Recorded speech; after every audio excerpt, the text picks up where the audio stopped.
For most of my adult life, I worked closely with older adults, in community centers, hospice settings, and sometimes just as the one person in the room who stayed long enough to listen. I've sat beside people in their late 60s, 70s, and well into their 90s, some full of energy, others quietly retreating. And across those years, there's a pattern I've noticed.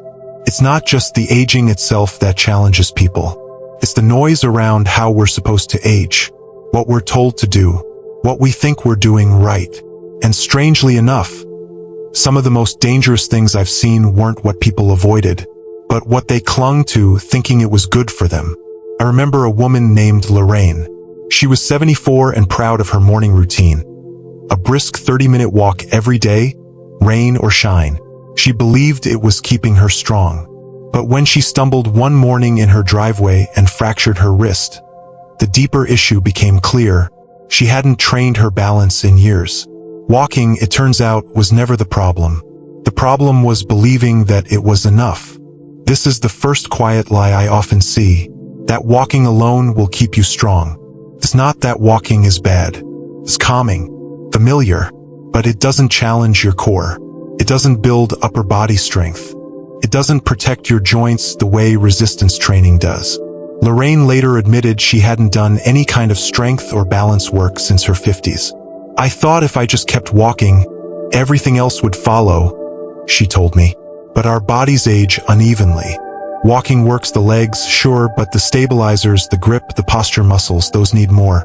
Another quiet trap shows up when people try too hard to stay active, in ways that exhaust them rather than nourish them. There was a gentleman named Harris, 69, retired engineer. He told me he tried to keep up with his son-in-law's gym workouts. Push-ups, planks, kettlebells. It's supposed to be good for me, right? But instead of feeling stronger, Harris found himself constantly sore, irritated, even slightly ashamed that he couldn't keep up. That's the second lie I hear too often, that doing what the young do is the key to staying young. It's not. Aging doesn't ask you to match your past. It asks you to meet your body where it is now. Harris eventually switched to resistance bands and short routines at home, movements designed for stability, not speed. He told me, I stopped trying to prove something and started feeling like myself again. And that, to me, is success. I've spoken to many who hold tightly to the third lie. This one is subtle but deeply ingrained. It's the belief that more pain equals more gain. I saw it most often in those who came from a generation where toughness was praised, rest was weakness, and pushing through was the default. Gloria, 72, once said to me after a yoga session, I didn't feel like I worked hard enough. No sweat, no soreness. But I had watched her move through the session with such gentle control. Her breathing calm, her posture aligned, her joints moving freely. She wasn't failing. She was finally learning how to move without punishment. And yet, without realizing it, she missed the feeling of struggle, as if growth only came through discomfort. This myth runs deep, and it's dangerous because it encourages people to override their warning signs. I've seen shoulder injuries that started with just a little stiffness, and knees that gave out because no one listened to that early ache. There is strength in knowing when not to push, a lesson I've watched elders relearn again and again. There's a particular moment I remember, not dramatic, just quietly revealing. I was helping out at a local senior center in Oregon. Every Tuesday, they'd gather for what they called movement circle. It wasn't formal exercise, more like gentle stretches, breathing, and light strength work. One week, a man named Robert, 76, tall, former mail carrier, came for the first time. He stood quietly near the back, arms crossed. When we started doing shoulder rolls, he mumbled, "Feels silly." But as the session went on, I saw something shift. At the end, he said, "You know, I haven't moved my arms like that in years. I always figured walking was enough." It always circles back to that, doesn't it? What people believe is enough. The fourth lie is perhaps the most common. That stiffness is just part of getting older, and nothing can be done. It's understandable. When your back tightens each morning, when you need both hands to get out of a car, when turning your head to reverse feels like a chore, it's tempting to accept it as inevitable, to stop trying. but I've watched too many people surprise themselves. One woman, Agnes, 81, tiny and fierce, began doing 5 minutes of stretching each morning, guided by a video her granddaughter set up. After 2 months, she said something that stuck with me. "I don't move like I'm young again, but I move like I'm mine again." There's power in reclaiming movement. Not to impress, not to recover what's gone, but to make peace with what's still here. Stiffness isn't just age. It's habit. It's patterns unbroken. And many times it's reversible, at least in part, if met with patience instead of resignation. Now, there's another subtle misbelief that often sounds like wisdom at first. The fifth lie, that rest is always the safest choice. I heard it mostly from families, well-meaning children or spouses who say, "Mom shouldn't push herself," or "Let dad just take it easy now." And sometimes, yes, rest is needed. Recovery matters. But what I've seen far too often is how too much stillness begins to blur into decline. Muscles atrophy in just days. Balance fades when left untrained. Even confidence shrinks quietly when you stop trusting your body to move. I remember George, a 78-year-old former pilot. After a minor fall, his daughter insisted he stop doing yard work. Within months, he became hesitant on stairs. His posture rounded, not from injury, but from fear, from inactivity. We talked one afternoon as he looked out over his garden, now overgrown. "I didn't fall because I was moving," he said. "I fell because I stopped moving the right way." That distinction matters. Not all rest is restorative. Sometimes it's withdrawal in disguise. I often encourage families, ask what kind of movement still feels doable. Can it be seated? Can it be supported? Don't eliminate effort, reshape it. By this point, when I share these thoughts in groups or one-on-one, someone will usually ask, "So what should we do instead?" And I always pause, because it's not about giving a formula. It's about starting with honesty, with listening, not just to experts, but to the wisdom already stored in our own bodies. That's why, before jumping to advice, I ask, what feels off? What's the smallest movement you miss being able to do? What did you stop doing?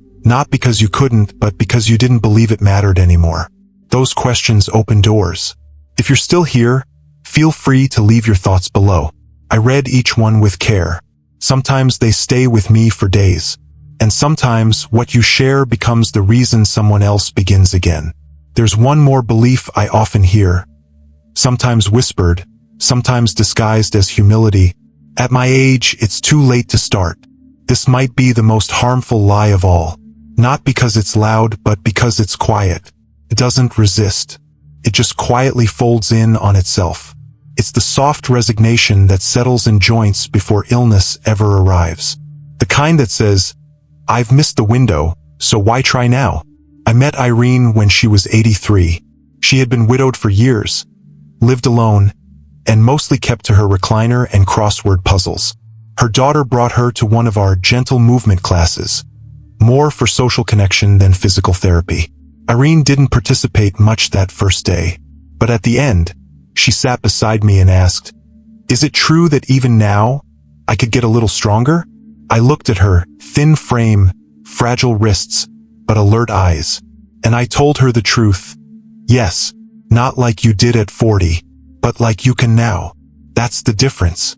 Aging doesn't close the door, it simply changes where it opens. 2 weeks later, she returned. Started with seated leg lifts. Later, light resistance bands. 3 months in, she was walking down her driveway without using the rail for the first time in over a year. "I don't feel younger," she said. "I feel more mine." That stuck with me, and I've carried that phrase, "more mine," through every conversation since. Because what most people want after 65 isn't youth. It's agency, dignity, a sense that their body still answers when they call it. That's not vanity, that's survival. But regaining it doesn't start with reps or routines. It starts with relationship. I often tell folks, don't try to work on your body like it's a broken appliance. Instead, ask it questions like you would an old friend. What have I ignored? What are you trying to tell me with this ache? What do you still love to do? Even slowly. There's a woman I knew, Lillian, 70, former librarian, soft-spoken but sharp.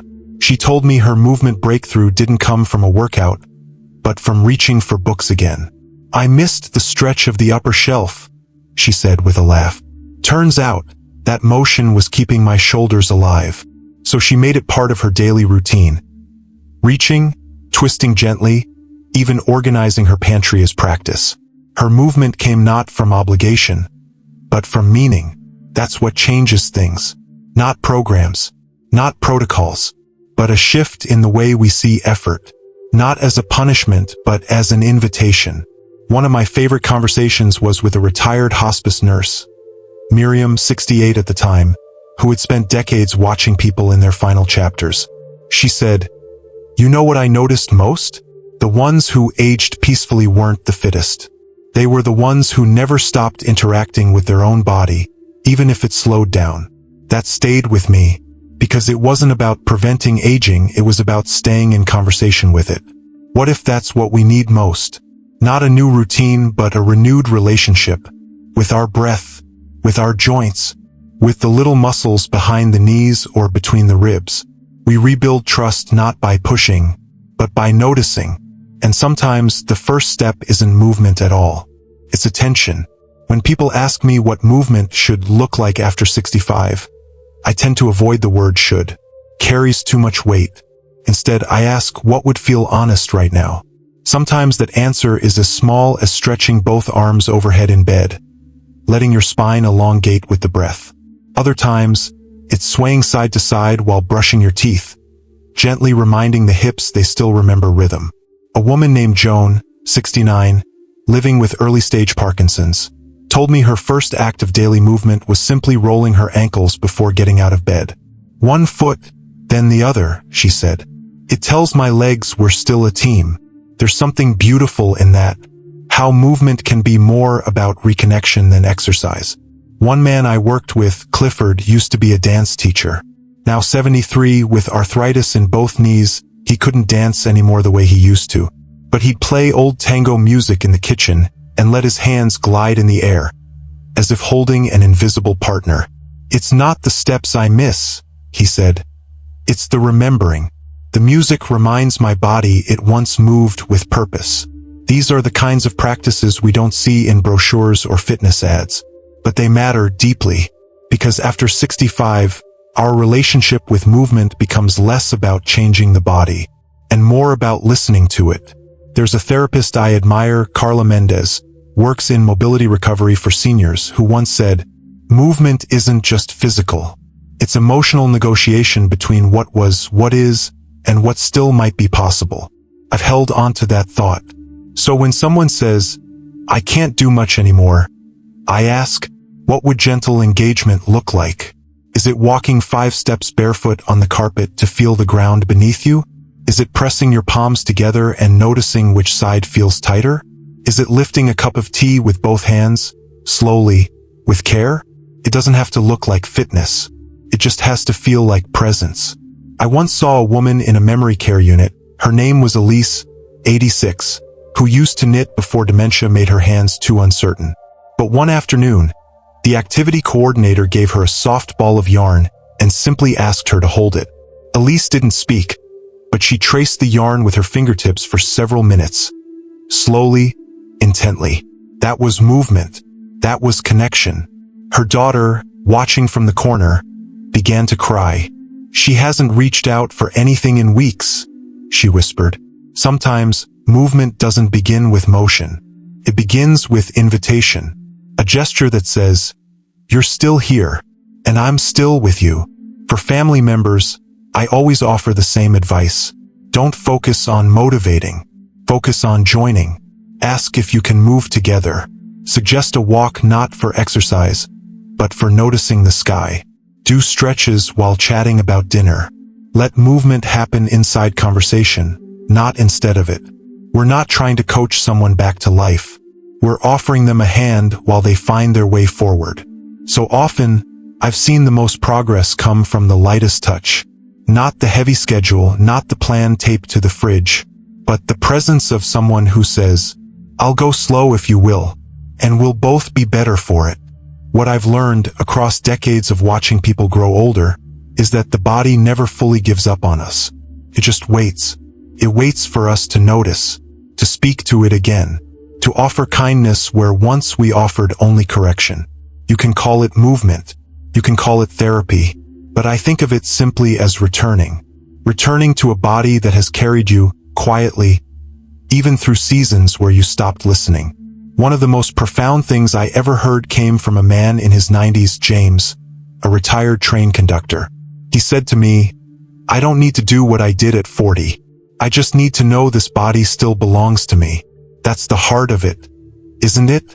The danger in these fitness lies is not just physical. It's emotional. They make people believe they've run out of time, or that the effort must look a certain way to count. But it's not too late, and it never needs to look impressive. It just needs to feel true. One small stretch each morning. One deep breath that opens space inside the ribs. One moment of balance while brushing your teeth. One invitation to your legs. Let's take the long way to the mailbox today. These aren't routines. They're reunions. And if I could offer one encouragement to anyone listening who feels uncertain or slow or far behind, it would be this: you haven't failed. You've paused. And even the strongest hearts need pauses. But now, if you're ready, you can begin again. No matter the age, no matter the shape, no matter the story your joints or shoulders or breath have told you.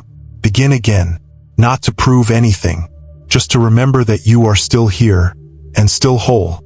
If this kind of quiet reflection feels helpful to you, you're welcome to come back anytime. I'll be here,